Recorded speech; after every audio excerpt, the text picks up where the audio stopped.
मी निरंजन. आपला आजच्या या मी मराठी USA च्या विशेष कार्यक्रमामध्ये आपलं स्वागत.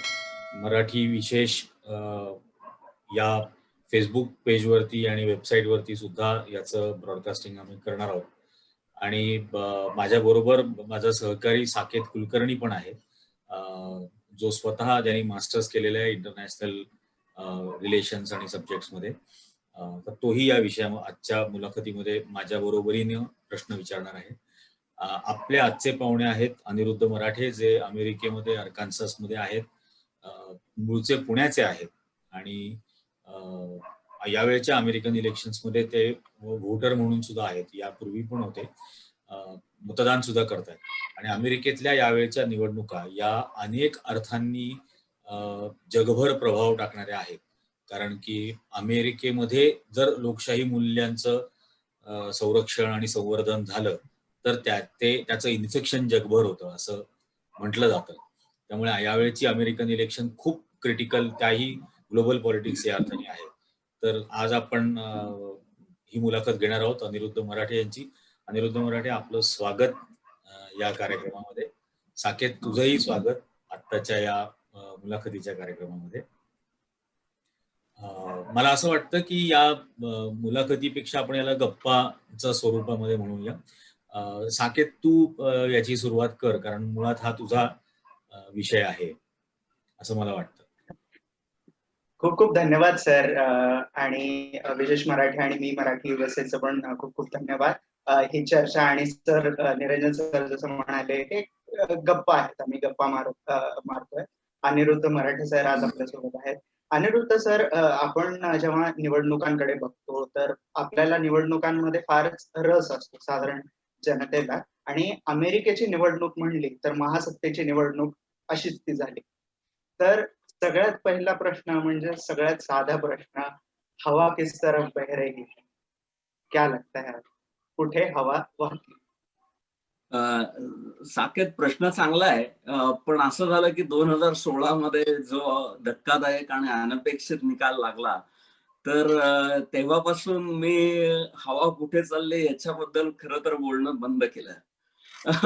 पण आपण असं म्हणूया की सध्या जे निष्कर्ष वेगवेगळ्या मतदारांच्या चाचण्यांमधून, मतदारांच्या अहवालांमधून जे प्रदर्शित झालेले आहेत, पब्लिश झालेले आहेत, तर हे सगळे अहवाल जर का आपण पाहिले तर डेमोक्रेटिक पार्टीचे जे उमेदवार आहेत, जो बायडन, जे पूर्वी व्हाईस प्रेसिडेंट होते ओबामांच्या काळामध्ये, तर नॅशनली म्हणजे राष्ट्रीय स्तरावर त्यांचं लीड 8 ते 10% अशा प्रमाणावर ते लीड, त्यांचं मताधिक्य आहे असं मतदारांच्या चाचण्यांमधून दिसतं.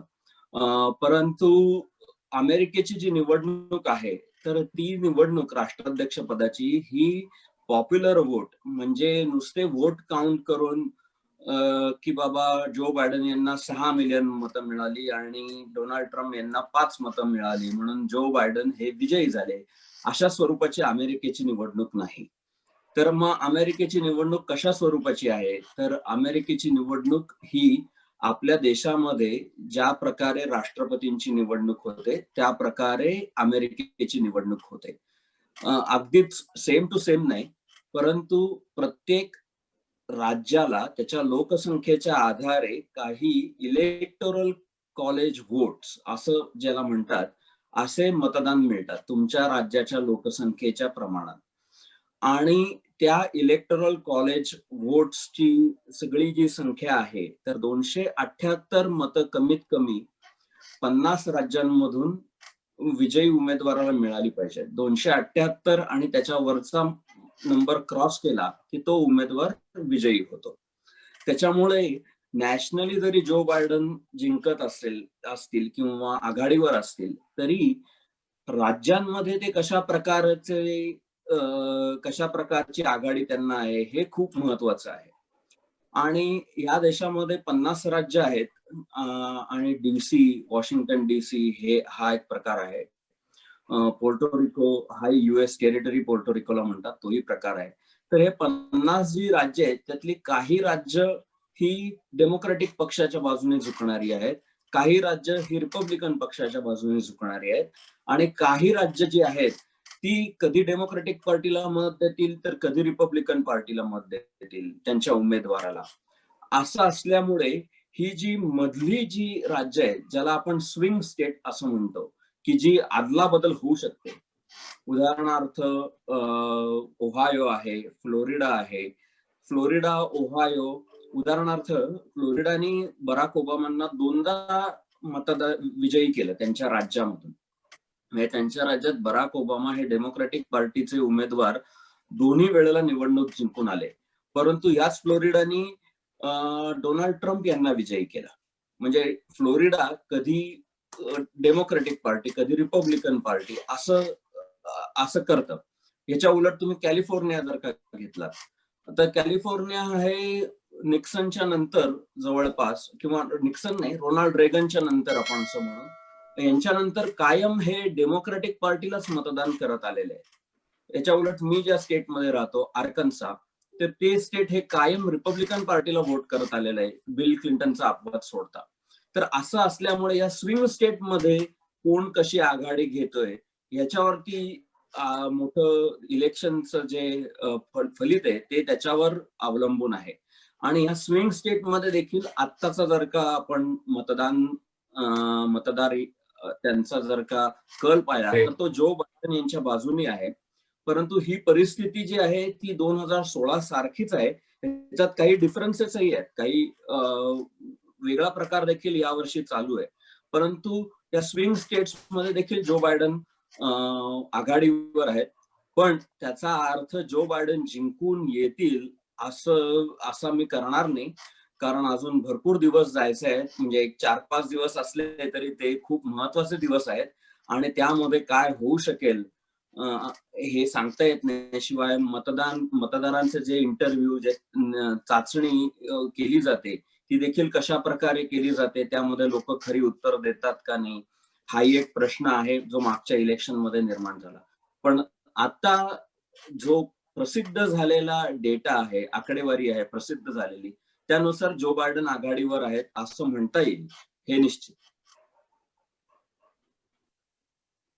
अगदीच सर, तुम्ही जसं म्हणालात की जो बायडन हे आघाडीवर दिसत आहेत, पण अमेरिकेचे जे इलेक्शन असतात ते इलेक्टोरल कॉलेजनी डिसाईड होत असतात. स्विंग स्टेट्सचा तुम्ही प्रकार सांगितला, पण जेव्हा आपण निवडणुका म्हणतो त्यावेळेस प्रचार आले, खूप मोठे मोठे कॅम्पेन झाले, आणि जसं तुम्ही मागच्या तुमच्या उत्तरात समजून सांगितलं की आपल्याकडे राष्ट्रपतींचे जे इलेक्शन असतात आणि तिथल्या राष्ट्राध्यक्षांचे जे इलेक्शन असतात, तर कॅम्पेन मध्येही बराच फरक जाणून येतो. तर भारतातले जे काही कॅम्पेन्स असतात आणि अमेरिकेतले जे काही कॅम्पेन्स असतात, तर ह्यामध्ये कसा आणि किती फरक असतो? खूप चांगला प्रश्न आहे हा. प्रचार हा जो प्रकार आहे, भारतामध्ये चालणारा प्रचार आणि अमेरिकेमध्ये चालणारा प्रचार, त्याच्यात काही साम्य निश्चित आहेत. साम्य म्हणजे प्रचार सभा होतात, तर आपल्या इथं देखील मैदानांवर प्रचार सभा होतात, इथे देखील मैदानावर होऊ शकते.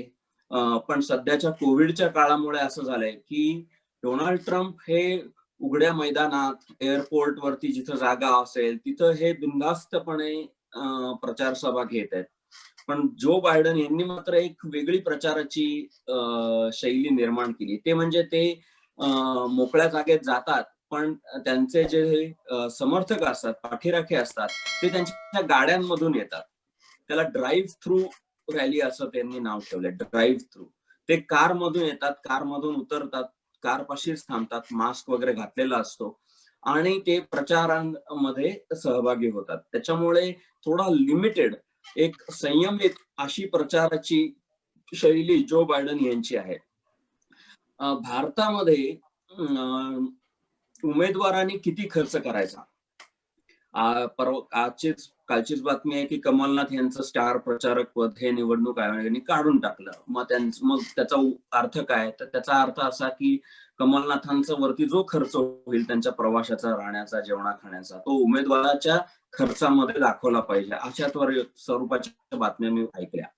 तर भारतामध्ये उमेदवारांनी किती खर्च करायचा यावर बंधन आहे. अमेरिकेमध्ये तसं कोणतंही बंधन नाही. आणि त्याचं मुख्य कारण असं आहे की काही वर्षापूर्वी मकेन फाईन गोल्ड अशा नावाचा ऍक्ट, मकेन फाईन गोल्ड याचा अर्थ असा की जॉन मकेन हे रिपब्लिकन पक्षाचे सिनेटर होते आणि रस फाईन गोल्ड हे डेमोक्रेटिक पक्षाचे सिनेटर होते.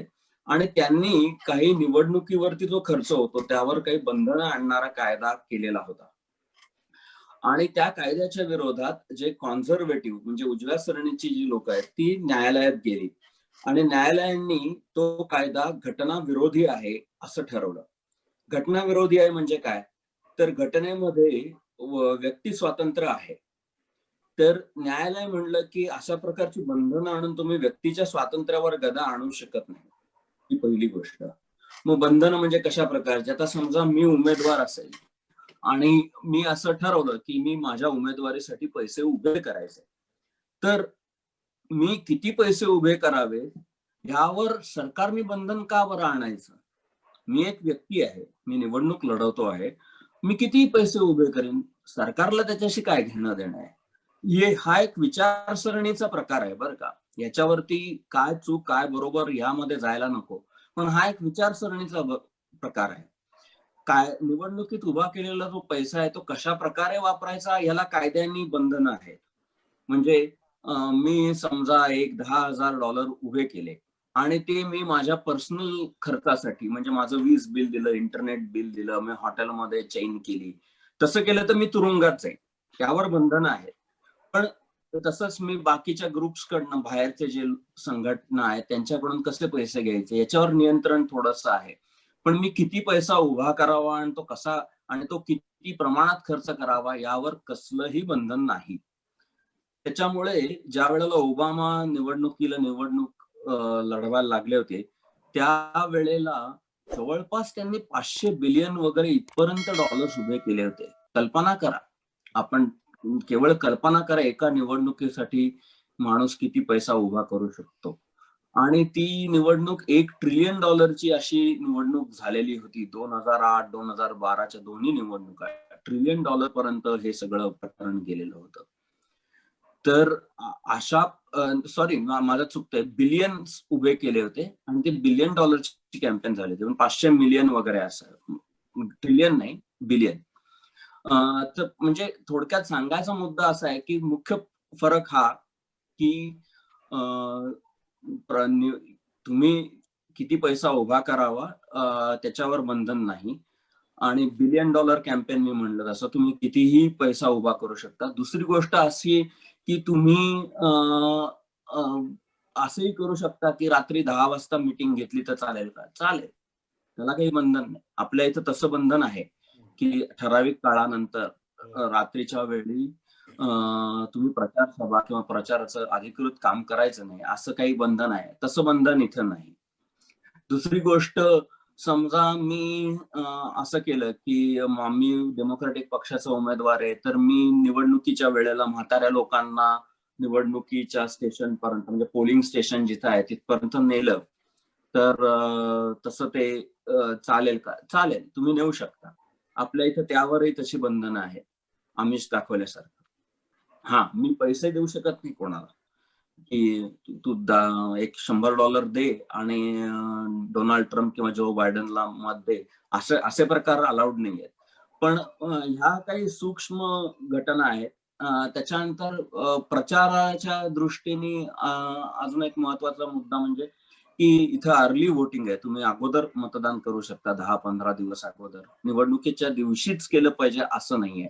तर हे काहीसे मतभिन्नता आहे असं दिसतं.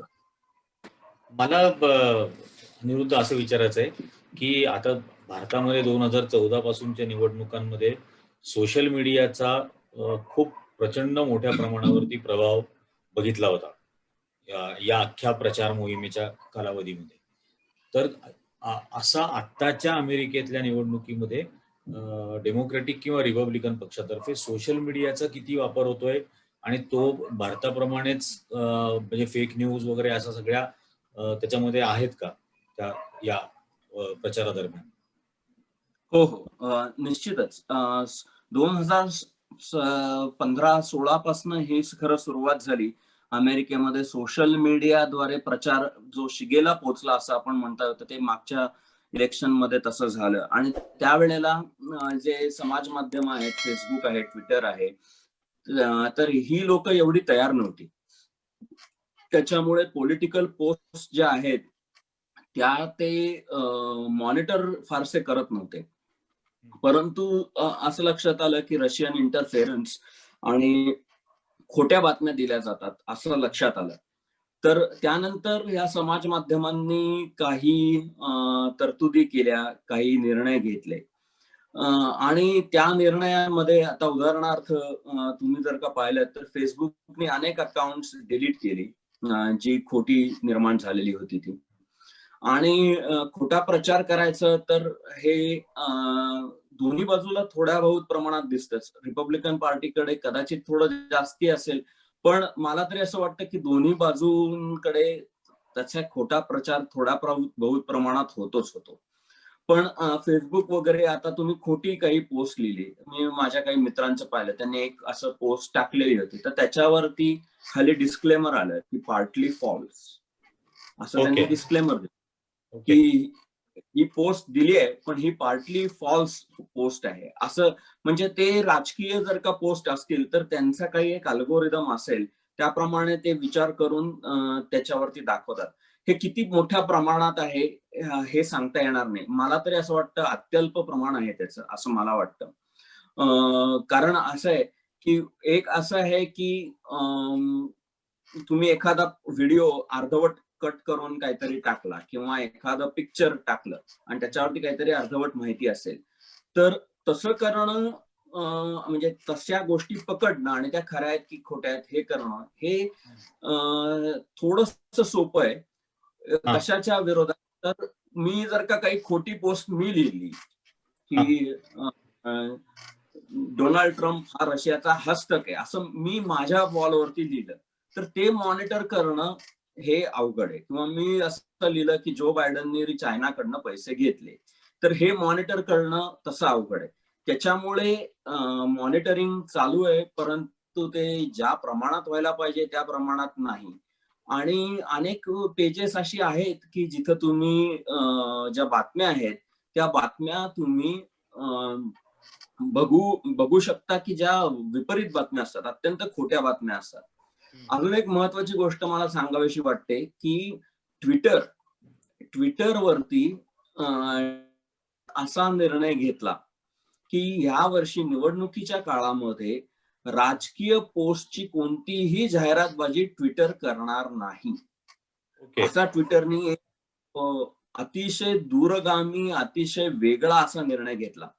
गंमत अशी आहे की कालच त्याची स्टोरी फॉरेन पॉलिसी असं मला वाटतं, फॉरेन पॉलिसी जर्नल हे जे मॅगझिन आहे त्याच्यामध्ये मी ती का दुसरं कोणतं तरी असेल, पण ह्या निर्णय घेण्यामध्ये ट्विटरचे जे लीगल काउन्सिल होत्या त्या एक बाई आहेत आणि त्या बाई भारतीय वंशाच्या बाई आहेत.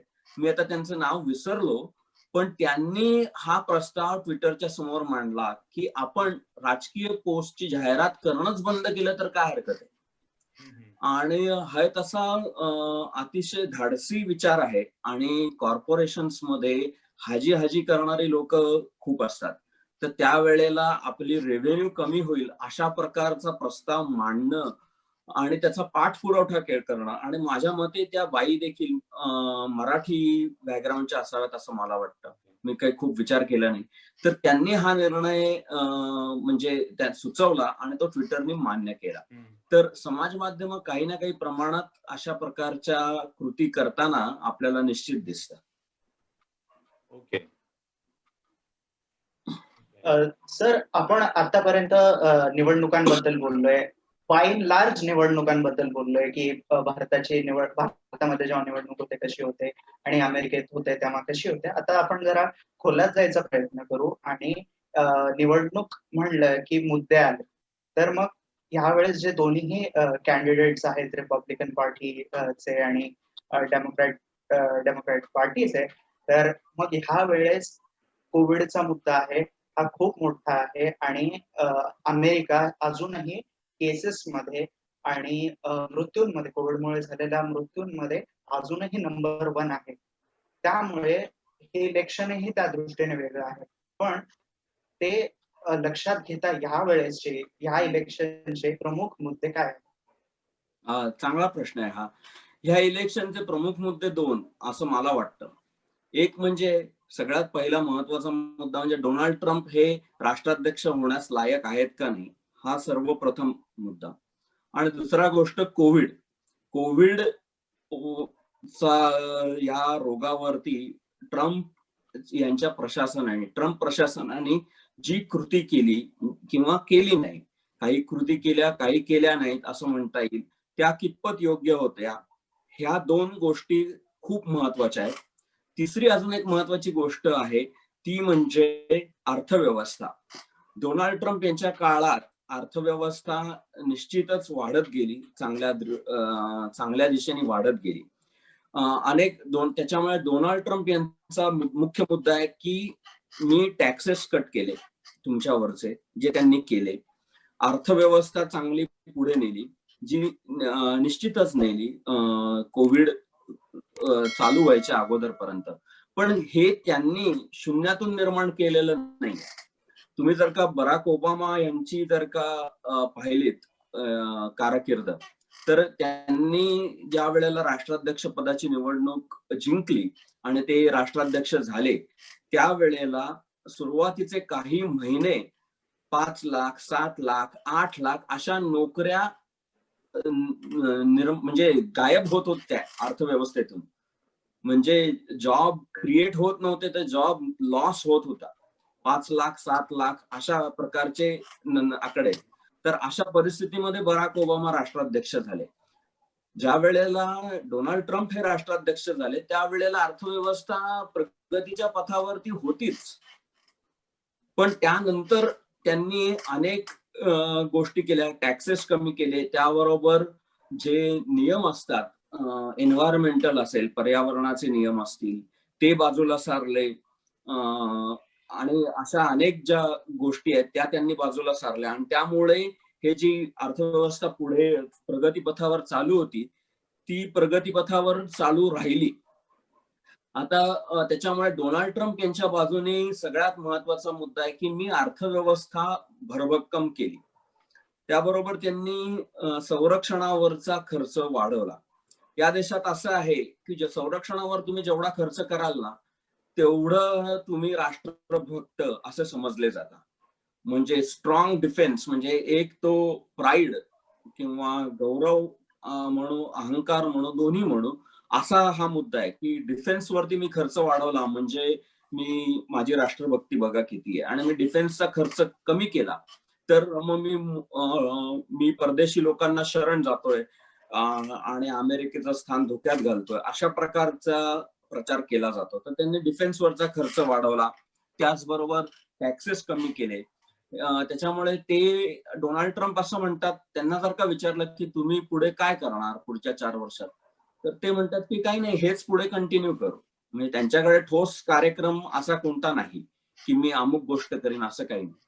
तुम्ही जो बायडन यांना विचारलं तुम्ही काय करणार, तर ते मुख्यत्वे म्हणतील की तुम्ही डोनाल्ड ट्रम्प कडे बघा, हा माणूस योग्य आहे का बघा, ह्या माणसाने राष्ट्राध्यक्ष व्हावं का, की जो माणूस म्हणतो की ब्लीच जो आहे तो शरीरात कसा घालता येईल आणि त्यांनी करोना व्हायरस मरेल का, यावर डॉक्टरांनी संशोधन करावं, अशा प्रकारचा जर का माणूस म्हणत असेल, आणि जो माणूस व्हाईट हाऊस मध्ये कार्यक्रम घेतो ज्याच्यातून तो स्वतःच आजारी पडतो, तर असा माणूस जो कोणतीही करोनाबद्दल काळजी घेत नाही, करोना नाहीच.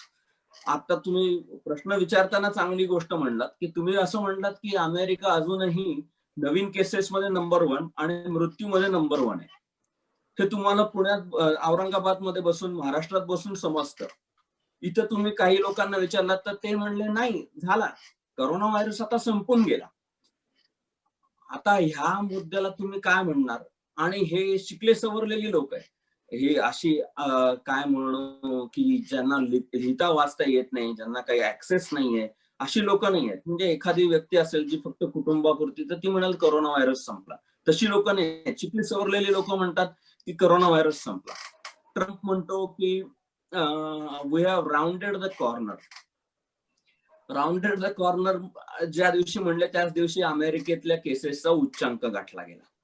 तर ट्रम्प यांना असं सांगायचं की करोना व्हायरस जो प्रकार आहे तो गेला, आता तो पास्ट मध्ये, भूतकाळामध्ये.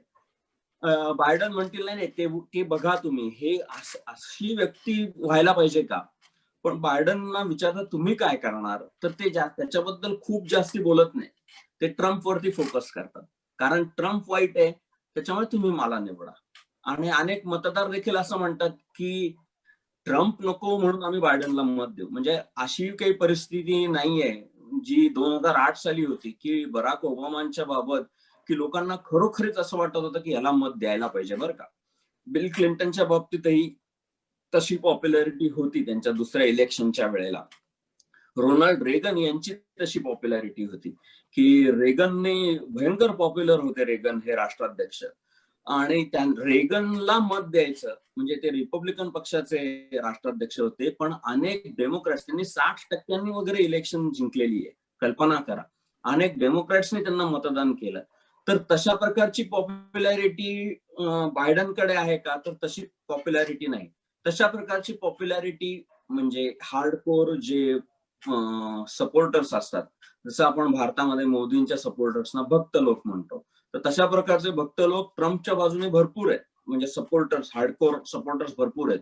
पण ते एवढे पुरेसे आहेत का की जेणेकरून ते राष्ट्राध्यक्ष होतील, हा कळीचा मुद्दा आहे.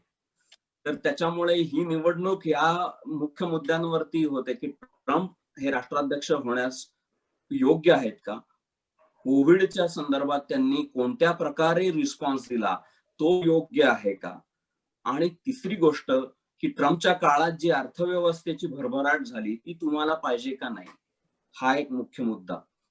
ट्रम्प अजूनही असं म्हणतात जाळपोळीच्या घटना झाल्या अनेक, पण ज्या प्रमाणात मोर्चे निघाले आता जॉर्ज फ्लॉइडला मारल्यानंतर, तर ते मोर्चांचं प्रमाण तुम्ही पाहिलं आणि जाळपोळीच्या घटना पाहिल्यात तर त्या काही खूप जाळपोळीच्या घटना झाल्या असं नाही. परंतु एक जरी घटना झाली तरी लगेच आंदोलकांवरती त्याचं खापर फोडलं जातं. तर ट्रम्प म्हणतात की बायडन आले तर हे अशा प्रकारे तुमच्या गल्ली गल्लीमध्ये असे हल्ले होतील, तुम्हाला तसं पाहिजे का, नसेल तर मला राष्ट्राध्यक्ष करा. हाही एक मुद्दा ट्रम्प यांच्या बाजूने आहे. अशा वेगवेगळ्या प्रकारचे मुद्दे या निवडणुकीमध्ये दिसतात. पण अनिरुद्ध, म्हणजे आता मी काही काळ तिथं पण होतो याच कॅम्पेनच्या काळामध्ये. ट्रम्प बद्दल जे सगळे आक्षेप प्रामुख्याने जे आहेत की विशेषतः महिलांबद्दल तो अत्यंत वाईट शब्दांमध्ये डोनाल्ड ट्रम्प कमेंट्स करतात. प्रेस फ्रीडमच्या बाबतीमध्ये जर बघितलं तर त्यांच्या इतकं प्रेसला रेडिक्यूल करणं किंवा ह्युमिलिएट करणं हे एकही अमेरिकन राष्ट्राध्यक्षांनी इतक्या मोठ्या प्रमाणावरती प्रसार माध्यमांना रेडिक्यूल करणं किंवा ह्युमिलिएट करणं हे केलेलं नाही, ज्याच्यामध्ये ट्रम्प अजिबात हायगाय करत नाही अशा प्रकारे ह्युमिलिएट करण्यामध्ये. किंवा अमेरिकेच्या बॉर्डरवरचा जो रेफ्युजी आणि असायलमचा प्रॉब्लेम आहे त्याही बाबतीत मधलं डोनाल्ड ट्रम्प यांचं धोरण, विजा पॉलिसीज बद्दलचं ट्रम्प यांचं धोरण, आणि एक जसं भारतामध्ये आहे की अमेरिकेतल्या कुठल्याही गोष्टीच्या अपयशाबद्दल एक काल्पनिक शत्रू सतत दाखवला जातो. आता उघड चायनाचं नाव घेऊन सुद्धा ते बोलतात, किंवा कोरोना व्हायरसला ते चायना व्हायरसच म्हणतात डोनाल्ड ट्रम्प. तर असा जो सगळा प्रकार आहे. आणि मग दुसऱ्या बाजूला ट्रम्पची, म्हणजे विशेषतः मी हे का म्हणतोय की ट्रम्पची कारकीर्द भारताने उपराष्ट्रपती म्हणून बघितलेली आहे. म्हणजे जरी रिपब्लिकन अध्यक्ष बुश होते आणि सिव्हिल न्यूक्लिअर डील होत होतं, तर त्यावेळेला डेमोक्रेटिक पक्षाचे मुख्य नेते हे बायडेनच होते. आणि बायडेनच्या सिव्हिल न्यूक्लिअर डीलला असलेल्या सपोर्टमुळे हे पहिलं सिव्हिल न्यूक्लिअर डील असं झालं असेल अमेरिकेचं की ज्याला 86% लोक सिनेटनी व्होट केलं. म्हणजे डेमोक्रॅट्सनी सुद्धा त्या रिपब्लिकन पक्षाच्या अग्रीमेंटला मान्यता दिली होती. तर अशा अनेक अर्थांनी बायडेन हे आतापर्यंत या ग्लोबल पॉलिटिक्समध्ये खूप मॅच्युअर आहेत असं परफॉर्मन्स राहिलेलं आहे. हा कॅम्पेन मध्ये जरी ते एकमेकाच्या शिवाय बोलत नसले तरी अजेंडा आपण असं म्हणू शकतो की त्यांच्याकडे निश्चितपणे तो आहे. म्हणजे त्यांचा जो एक फंडरेझर मधला अजेंडा मी वाचला होता, जो त्यांनी त्यावेळेला डिस्ट्रीब्यूट केला होता, आणि मला एक प्रश्नही त्यावेळेला विचारता आला होता ऍक्च्युली. पण तो त्यांच्याकडे स्पेसिफिक आहे, विशेषतः इंडियन अमेरिकन कम्युनिटी बद्दल तो नक्कीच क्लिअर आहे. आणि आज जी सगळी रिलिजियस बिगॉटरी वाढलेली आहे किंवा रेसिस्ट प्रकार वाढलेला आहे, अशी इतक्या तीव्र प्रकारे अमेरिका ते चालवणार नाहीत, अशी एक आशा आहे किंवा खात्री आहे. याचा कितपत परिणाम होईल, कारण आफ्रिकन अमेरिकन म्हणजे जॉर्ज फ्लॉइडच्या नंतर कमला हॅरिसला कॅन्डिडेचर देणं, जी इंडियन अमेरिकन तर आहेच आहे, पण ती आफ्रिकन अमेरिकन पण बॅकग्राऊंड तिचे आहे. तर याचा कितपत निवडणुकीच्या मतदानावरती परिणाम होईल? हा एक व्हॅलिड प्रश्न आहे. आपण जर का असं पाहिलं की कसं असतं, राजकारणामध्ये दोन्ही बाजूनी बोलता येतं. म्हणजे समजा जो बायडन 40-45 वर्ष पॉलिटिक्स मध्ये आहेत, तर असं म्हणता येतं 40 वर्ष होतात, काय केलं काय? 40 वर्षात तुम्हाला करता नाही आलं का? तू आता म्हणतो मी हे करणार ते करणार, मग 40 वर्ष केलं काय असं म्हणता येतं. नंतर 40 वर्ष तुम्ही असल्यामुळे तुमची हिस्ट्री असते, सगळा भूतकाळ तुमच्या मागे तयार असतो, त्याच्यामुळे तुमचे धिंदवडे काढता येतात. तुम्ही नवखे असाल तर तुम्ही म्हणता ह्याला काय कळणार आहे, ह्याने काहीच केलं नाही. म्हणजे नवखा असेल तरी असं बोलता येतं. जसं डोनाल्ड ट्रम्पच्या बाबतीत लोक कदाचित म्हणत असतील, हा नवखा आहे, हा काय करणार, ह्याला काय अक्कल आहे का, अशा प्रकारेही बोलता येतं. आणि तो नुसताच बडबड करतो. तर बायडनच्या बाबतीत ह्याचा जो परिणाम आहे, त्यांच्या कारकिर्दीचा परिणाम जो आहे, तो काही बहुत झाला, पण तो थोडा निगेटिव्ह अर्थाने झाला असं मला वैयक्तिक वाटतं. त्याचं कारण असं आहे की आपण भारताच्या दृष्टिकोनातून आणि भारताच्या मानसिकतेतून किंवा मी भारतात आहे तर मला भारताच्या बद्दल, मी अमेरिकेची निवडणूक ही माझ्या भारतीय दृष्टिकोनातून बघतो. पर्स्पेक्टिव्ह. बरं, पण अमेरिकन एक आपण लक्षात घ्यायला पाहिजे, भारतीय लोकांनी, विशेषतः भारतीय लोकांनी हे स्वतःशी लक्षातच घेतलं पाहिजे आणि खुणगाठ बांधली पाहिजे. भारत हा देश असा नाही की जिथले लोक उठून काही ना काहीतरी, ज्याला न्यूसन्स व्हॅल्यू, कुठेतरी जाऊन बॉम्बस्फोट करतील, कोणाचे तरी खून करतील, धर्माच्या नावावरती येऊन गळे कापतील, अशी भारतीय लोक नाहीत. परदेशात असणारी नाहीत आणि भारतातही त्याचं प्रमाण आहे, पण इतकंसं प्रमाण नाही जे कम्पेअर टू पाकिस्तान म्हणा किंवा बाकीचे देश म्हणा. त्याच्यामुळे भारताची इतकी आपण कोणाला उपद्व्याप करायला जात नाही. ओके. दुसरी गोष्ट, भारतीय लोकांचा जो पर्स्पेक्टिव्ह असतो तो फक्त पाकिस्तान, आंतरराष्ट्रीय संबंध म्हणले की आम्ही फक्त पाकिस्तान बस तो विषय, आणि काश्मीर आम्हाला परत मिळाला पाहिजे, हा एकमेव विषय आंतरराष्ट्रीय संबंध म्हणजे ते. दुसरी गोष्ट, विश्वगुरु वगैरे, तुम्ही योगासनं शिकवा, हात स्ट्रेच कसे करायचे, पाय स्ट्रेच कसे करायचे शिकवा ना, काही त्याची हरकत नाही. अमेरिकेच्या दृष्टीने भारताचा स्थान काय, अमेरिकेच्या दृष्टीने रिपब्लिकन राष्ट्राध्यक्ष येवो, डेमोक्रॅटिक राष्ट्राध्यक्ष येवो, भारत ही एक चांगली बाजारपेठ आहे, जिथं लोकशाही व्यवस्था आहे, जी बाजारपेठ आपण ओपन अप करतोय. त्याच्यामुळे परदेशी व्यापारी लोकांना इथं काम करायला येणं सोपं आहे. परदेशी कंपन्यांना इथं कमी पैशामध्ये काम करून मिळतं आणि क्वालिटीचं काम करून मिळतं. त्याच्यामुळे इथं दुकान मांडणं, त्यांचं ऑफिसेस, दुकान म्हणजे मी ऑफिसेसला दुकान म्हणतो, पण त्यांचं दुकान मांडणं हे चांगलं आहे. त्याच्यानंतर आमची प्रॉडक्ट्स तुमच्या देशात विकली जातात, हेही चांगलं आहे. ते तुम्ही कधी बंद करणार नाही.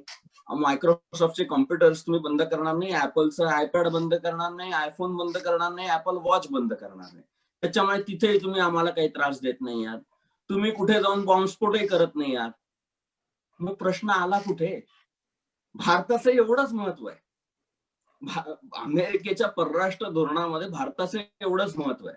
आणि अमेरिकेच्या परराष्ट्र धोरणामध्ये जे तज्ञ आहेत त्यांनाही हे माहिती आहे की भारत करून काय करणार, पाकिस्तानने काहीतरी हल्ला केला ना की ते बॉम्ब मारणार, मग आपण त्यांना कन्व्हिन्स करायचं की नाही आम्ही बघतो बरं का. आपण पाकिस्तानच्या लोकांना सांगायचं हे असं करू नका बरं का, नाहीतर शिक्षा करू आम्ही तुम्हाला, असं काहीतरी दम भरायचा.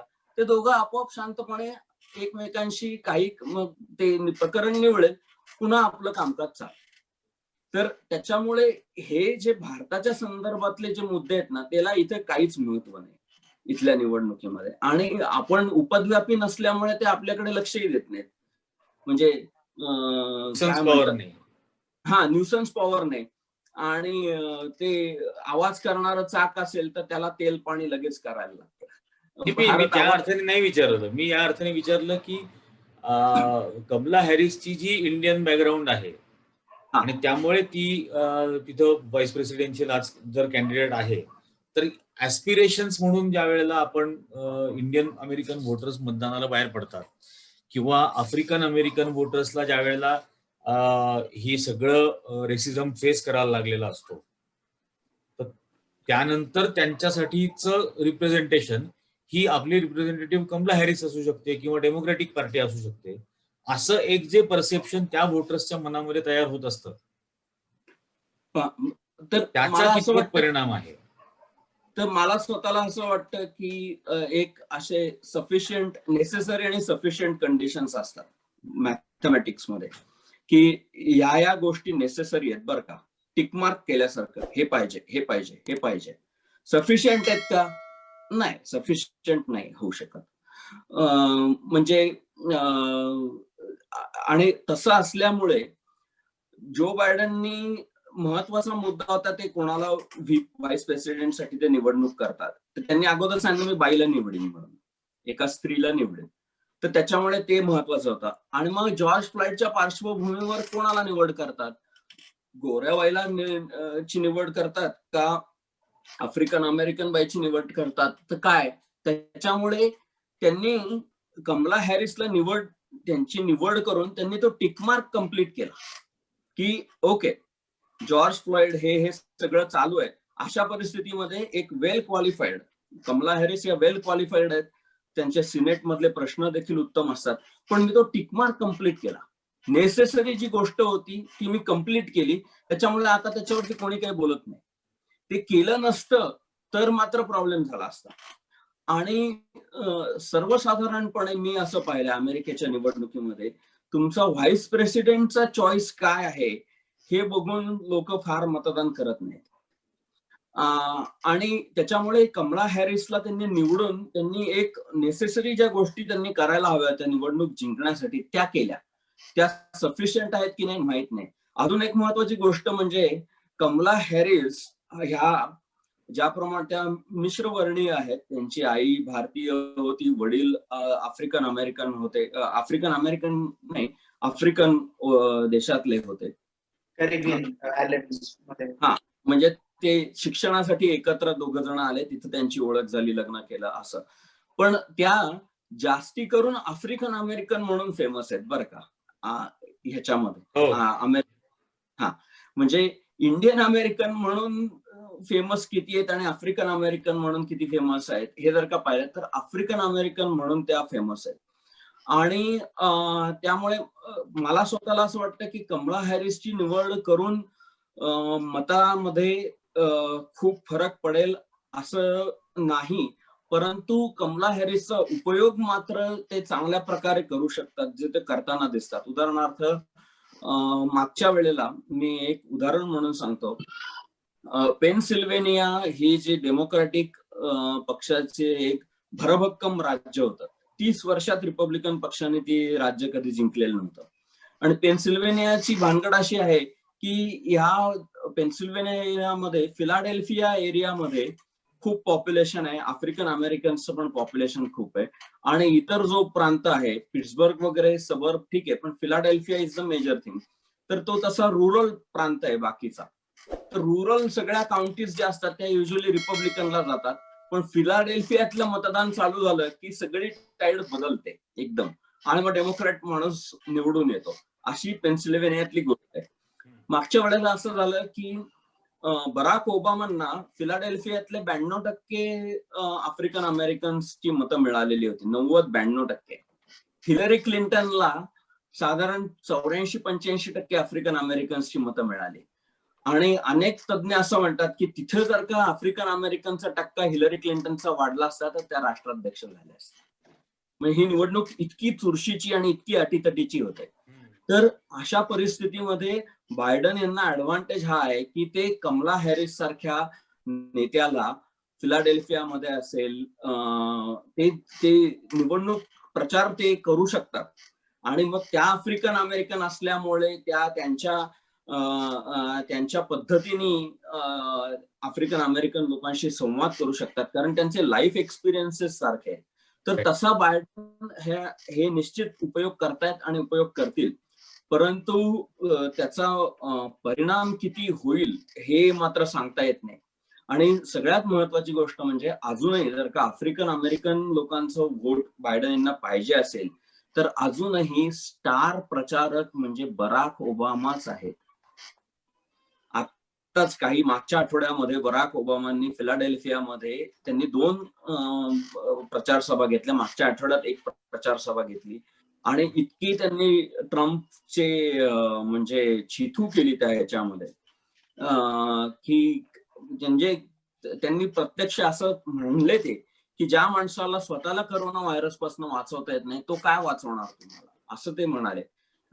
अमेरिकेच्या राजकारणामध्ये भूतपूर्व राष्ट्राध्यक्ष कधीही जो सिटिंग प्रेसिडेंट आहे त्याच्यावरती अशी टीका करत नाही, कधी आतापर्यंत कोणी केलेलं नाही. पण ट्रम्प हे सगळ्याच गोष्टीला अपवाद आहेत आणि त्याच्यामुळे आणि परवा देखील त्यांनी फ्लोरिडामध्ये बराक ओबामांनी 2 इलेक्शनच्या सभा घेतल्या.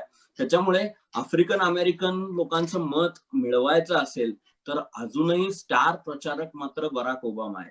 त्यांच्या बराक ओबामा, मिशेल ओबामा त्यांच्या एवढी स्टार व्हॅल्यू इतर कोणत्याही आफ्रिकन अमेरिकन नेत्याला नाही असंच म्हणायला लागेल. सर तुम्ही मागचं उत्तर आणि त्याच्या मागच्या उत्तरातही एक 2-3 उल्लेख आले. एकतर परराष्ट्र धोरण फार महत्वाचं आहे. तुम्ही जसं म्हणालात की कोणताही राष्ट्राध्यक्ष असो अमेरिकेचा त्याला त्याच्यानुसार भारतासाठीचं जे परराष्ट्र धोरण आहे ते किती सीमित आहे हे तुम्ही सांगितलं. मग आताचे जे भारताचे प्रधानमंत्री आहेत नरेंद्र मोदी आणि राष्ट्राध्यक्ष डोनाल्ड ट्रम्प, तर ह्यांनी दोघं सोबत मिळून कार्यक्रम केली. एक कार्यक्रम होतो हाऊडी मोदी टेक्सास मध्ये, दुसरा होतो केम शो ट्रम्प गुजरातमध्ये. तर मग ह्या दोन्ही जे कार्यक्रम आहेत ह्यांनी आपण काय समजायचं की ते त्यांचं वैयक्तिक नातं तेवढं चांगलं आहे की ट्रम्पचं जे भारताविषयी परराष्ट्र धोरण आहे ते बदलतंय किंवा याच्या पुढे ते बदलेल? तुमचा प्रश्न चांगला आहे. डोनाल्ड ट्रम्प यांचं जे व्यक्तिमत्व आहे ना ते वेगळ्या प्रकारचं व्यक्तिमत्व आहे. मी त्यांना कधी भेटलो नाही, त्यांच्याशी कधी बोललो नाही, पण जे काही मी बघतो त्याच्यावरनं मला असं वाटतं की ते व्यक्तिगत संबंध जेव्हा येतील ना त्यावेळेला ते जेन्युइनली चांगले वागतील बरं का. म्हणजे मोदी त्यांना भेटले आणि मोदींनी त्यांची खुशामत केली, हे केली, तर ते मोदींशी जेन्युइनली चांगले वागतील. आता तो हाऊडी मोदीचा कार्यक्रम झाला तर मला स्वतःला असं वाटतं की भारतातला म्हणजे परदेशातला एक राष्ट्रप्रमुख नाही, पंतप्रधान राष्ट्रप्रमुख नाहीत, पण राष्ट्रप्रमुखाच्याच दर्जाचे म्हणले पाहिजेत.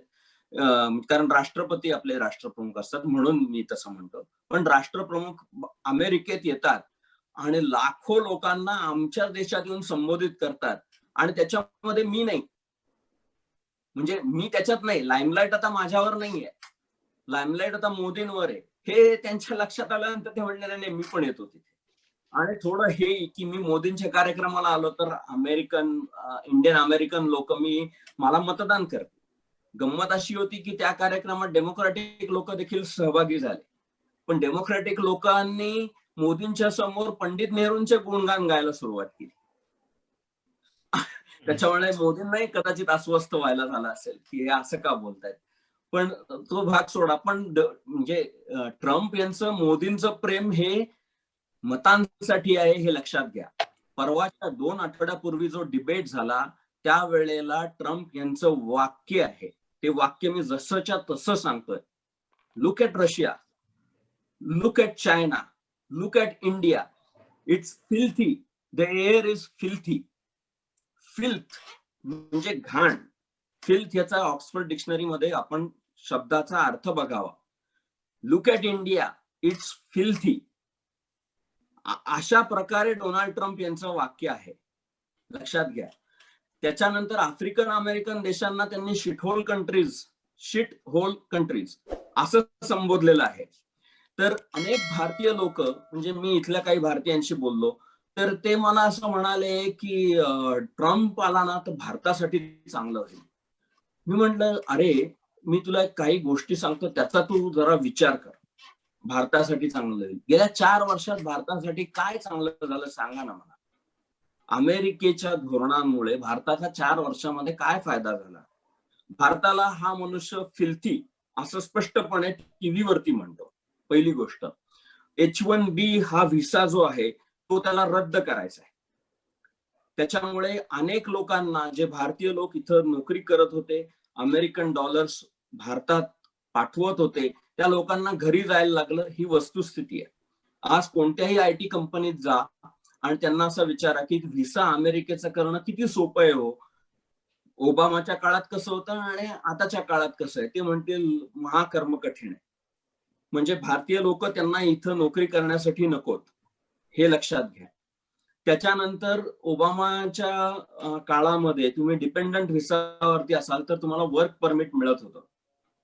म्हणजे मी आता H1B व्हिसावरती भारतातनं इथे आलो आणि माझी बायको माझ्या बरोबर डिपेंडंट म्हणून आली, तर तिला ती डिपेंडंट असल्यामुळे नोकरीला परवानगी नव्हती.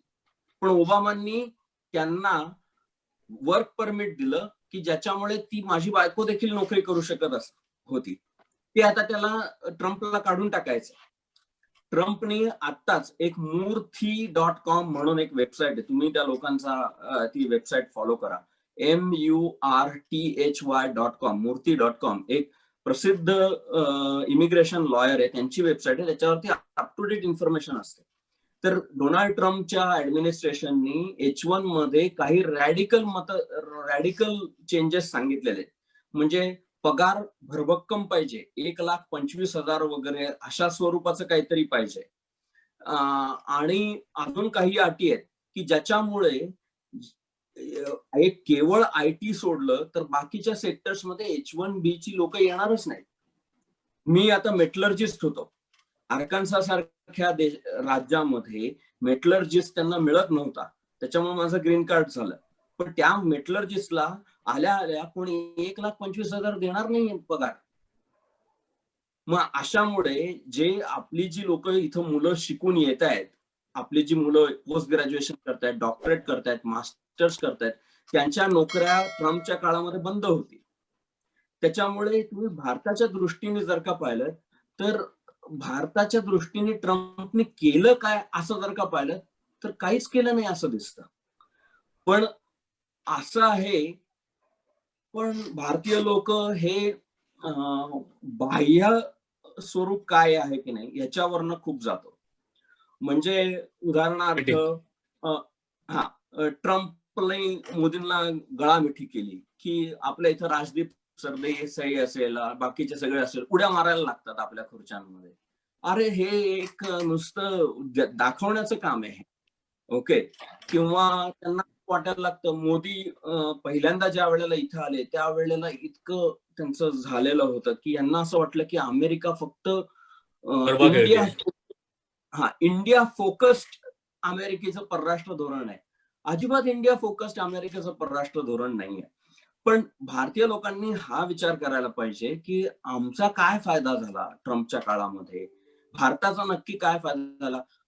काश्मीरच्या बाबतीत मी एक साधं तुम्हाला मांडतो की काश्मीरच्या मुद्द्यावरती काँग्रेस पक्षाचे आणि भारतीय जनता पक्षाचे टोकाचे मतभेद, टोकाचे, जे कधीही दिवस आणि रात्र एकत्र जसे असू शकत नाही तसे त्यांचे टोकाचे मतभेद आहे. त्या दोघांचं एका मुद्द्यावर मात्र एकमत आहे, एकाच मुद्द्यावर एकमत आहे. कोणता मुद्दा? की काश्मीरचा प्रश्न हा भारत आणि पाकिस्तान या दोघांनी सोडवायचा आहे. तिथं कोणत्याही तिसऱ्या पक्षाने यायची गरज नाही. ह्या मुद्द्यावर भाजपही तसंच म्हणतं आणि काँग्रेसही तेच म्हणतं. ह्यामध्ये ट्रम्पने सांगितलं की मी मध्यस्थी करायला तयार आहे. मध्यस्थी कोणी अशी परोपकारार्थ कोणी मध्यस्थी करत नाही. मी दलाली हा एक प्रकार आहे. मध्यस्थ याचा अर्थ दलाली किंवा दलाल. त्या दलालाला काही ना काहीतरी हवं असतं, म्हणून तो मध्यस्थी करत असतो, हे लक्षात घ्या.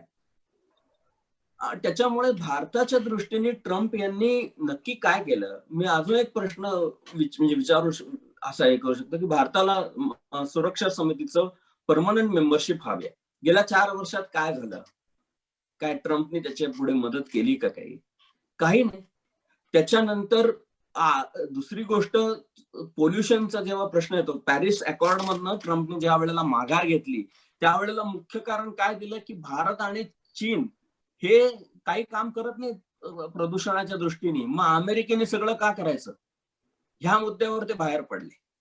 म्हणजे तुम्ही असं झालंय की भारतामध्ये दिखाऊपणा पण वाढलेला आहे. पूर्वी राष्ट्राध्यक्ष येत होते, पूर्वी राष्ट्राध्यक्षांच्या मीटिंग पंतप्रधानांबरोबर होत होत्या, पण कोणी इतकं साबरमतीच्या काठी बसून त्यांना असं कोणी करत नव्हतं. कारण माहिती आहे ना की ह्यानी काही फरक पडत नाही हो. चायनाने काय केलं, साबरमतीच्या ठिकाणी बसून नंतर लडाखवरती आक्रमण केलंच की.